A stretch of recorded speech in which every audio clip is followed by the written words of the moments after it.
আজ মধ্যবিত্ত পরিবারের ছেলেদের আত্মত্যাগ নিয়ে অনেক কথা বলবো ইনশাআল্লাহ। অবহেলা সহ্য করার মতো ক্ষমতা একজন ছেলের অনেক বেশি থাকে। এটা তার জন্মগত অভ্যাস, কাউকে শিখিয়ে দিতে হয় না বা সে নিজেও শেখে না। মেয়ে মানুষের যেমন মায়া বিষয়টা একদম রক্তে আছে, অবশ্য মেয়ে মানুষের এই জগৎ সংসারে দারুণ ভূমিকাও আছে।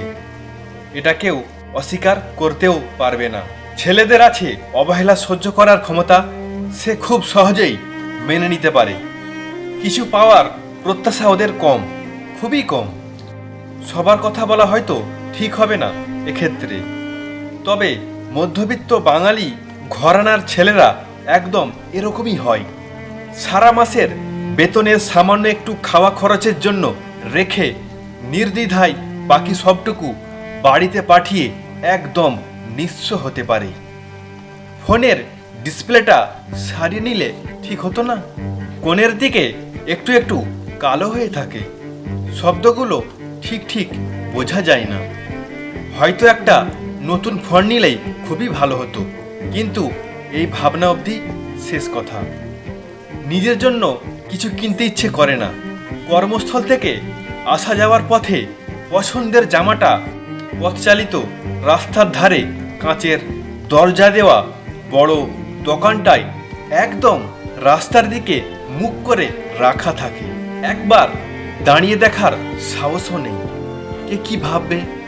অভাব থাক, আত্মসম্মানটাই অনেক বেশি দাম।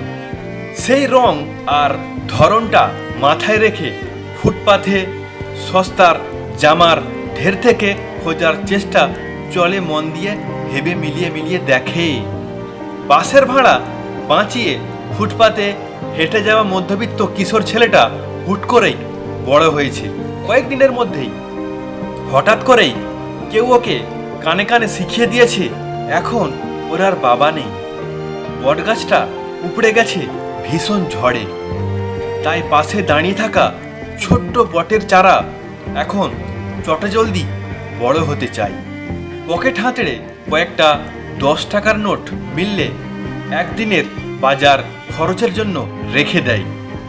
সাথে সঙ্গে বন্ধু বান্ধব যারা কাজ করে তারা প্রায় সিনেমা দেখতে যায়, বড় বড় রেস্টুরেন্টে খেতে যায়। ছেলেটারও ইচ্ছা করলেও সে তার মনের বিরুদ্ধে হয়ে যায়। কে যেন তার কানে কানে বলে তার বড় বোনটার বিয়ের বয়স হয়েছে, নিজের শখগুলো নাই আধুরা থাকুক। আমার পরিবারের আমি একমাত্র আশার অস্ত্র। আমার উপর সারা পরিবার আশা করে দিন যাপন করছে। আবার ছোট্ট বোনটারও পড়াশোনা, বিয়ে, মায়ের প্রেসারের ঔষধ সব কিছু নিখুঁতভাবে মনে রেখে দেই এই মধ্যবিত্ত পরিবারের ছেলেটা। এত কিছুর পরেও ছেলেটা বারবার হেরে যায়।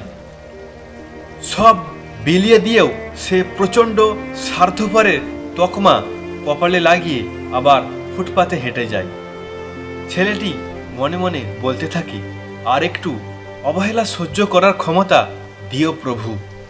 ফুটপাতের ধারে মসজিদের দিকে তাকিয়ে আর মাঝে মাঝে আকাশের দিকে তাকিয়ে মনে মনে বলতে থাকে, প্রভু আমার সবর নামক নিয়ামতটা বেশি করে দিও।